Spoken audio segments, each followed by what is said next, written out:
Consideration of the future of America's struggling newspapers. Jackie O'Neill is head of the O'Neill Media Group. When was the last time you picked up a newspaper and devoured it from cover to cover?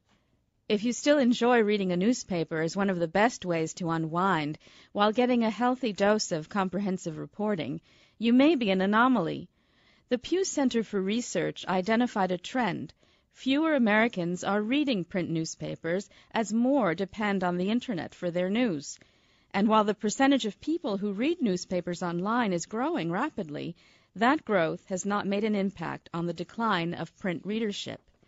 Some state lawmakers have considered seeking government support in an effort to save local media outlets, yet others only see this as posing a conflict of interest to free press, even if it could, in the short term, alleviate some of the financial strain. Is the extinction of newspapers really becoming a reality? According to a former NBC News director, 30-somethings are not picking up the newspaper as some had reasoned they would.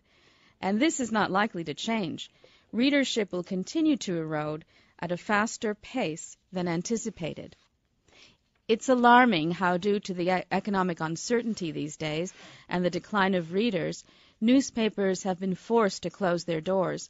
And it's unfortunate to hear about layoffs and closings so regularly. The Asian Weekly, based in San Francisco, will only be printing news stories online and have eliminated the print edition altogether. So many others may follow suit. If you value the power of being well-informed and in-depth investigative reporting, we may need to consider what some experts have said about proposing a public newspaper as a companion to television and radio. It may be too early to speculate how publicly owned newspapers will affect the quality of journalism, but to let go of them will endanger the fight for freedom of information and the time devoted to investigations, which newspapers have long provided. Jackie O'Neill leads the O'Neill Media Group in New Jersey.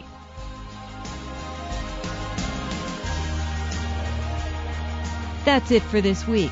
If you'd like to get in touch, you can email me at sbarnett@wamc.org.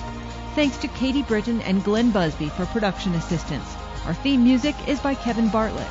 And thank you for listening. Join us again next week for 51%, The Women's Perspective.